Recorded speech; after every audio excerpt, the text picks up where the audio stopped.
दोस्तों, दिनाक्षी short hand में आपका स्वागत है। अगर आप चैनल पर नए हैं तो चैनल को सब्सक्राइब करें और बेल आइकन जरूर दबाएं। इस डिक्टेशन की एडवांस आउटलाइंस और वाक्यांश आप हमारे पेड बैच से प्राप्त कर सकते हैं। हमारे पेड बैच में आपको प्रतिदिन सभी डिक्टेशंस की एडवांस आउटलाइंस और वाक्यांश दिए जाते हैं। हमारे पेड बैच के बारे में संपूर्ण जानकारी प्राप्त करने के लिए और हमारे बैच को ज्वाइन करने के लिए आप डिस्क्रिप्शन बॉक्स में दिए गए मोबाइल नंबर पर व्हाट्सएप कर सकते हैं।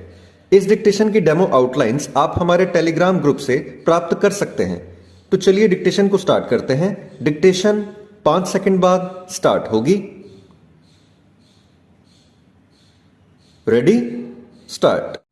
जयराम रमेश का यह कहना सही है कि कांग्रेस के बिना विपक्षी एकता संभव नहीं है, लेकिन कठिनाई यह है कि कई क्षेत्रीय दल कांग्रेस का साथ देने के नाम पर उसकी राजनीतिक जमीन पर काबिज होना चाहते हैं। कांग्रेस पहले से ही कई राज्यों में अपनी राजनीतिक जमीन खो चुकी है और अब यदि वह विपक्षी एकता के नाम पर क्षेत्रीय दलों के लिए और जगह छोड़ती है तो वह खुद भी क्षेत्रीय दल के रूप में सिमट जाएगी।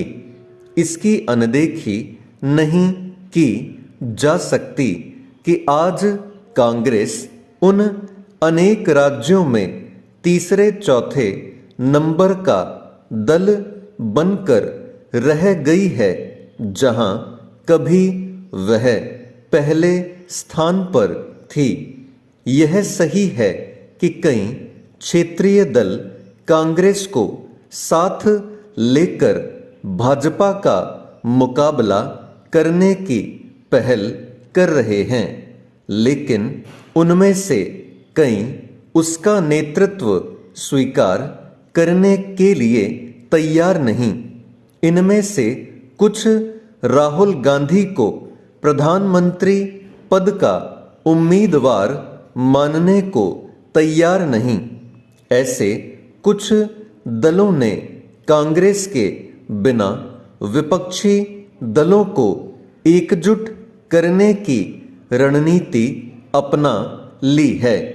इनमें प्रमुख हैं भारत राष्ट्र समिति और तृणमूल कांग्रेस। क्षेत्रीय दल भले ही कांग्रेस के साथ मिलकर भाजपा को चुनौती देना आसान बता रहे हों, लेकिन सच्चाई यह है कि उनके पास ऐसा कोई एजेंडा नहीं जो आम जनता का ध्यान खींच सके।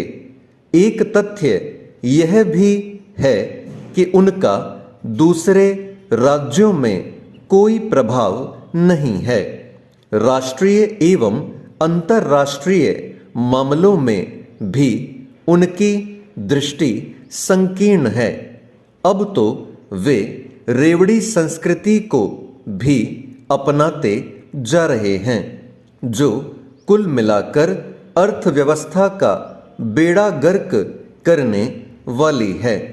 इसमें संदेह नहीं कि अपना राजनीतिक प्रभाव खो देने के बाद भी कांग्रेस एक राष्ट्रीय दल है और करीब करीब सारे देश में उसका प्रभाव है। इसी कारण विपक्षी एकता उसके नेतृत्व में ही संभव है, लेकिन इसके लिए जिस वैकल्पिक एजेंडे की आवश्यकता है उसकी पूर्ति वह नहीं कर पा रही है। इसलिए नहीं कर पा रही है क्योंकि वह समय के साथ वामपंथी सोच से ग्रस्त होती जा रही है।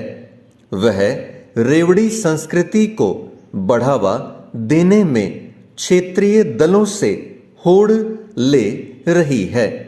वैकल्पिक नीतियों के नाम पर उसके पास कुल मिलाकर रेवड़ी संस्कृति ही है। यह एक विडंबना ही है कि जिस कांग्रेस ने एक समय देश की अर्थव्यवस्था का उदारीकरण किया, वही आज निजीकरण के विरोध में खड़ी नजर आती है। वह यह समझने को तैयार नहीं कि उद्योग व्यापार जगत को बढ़ाए बिना देश को आगे नहीं ले जाया जा सकता।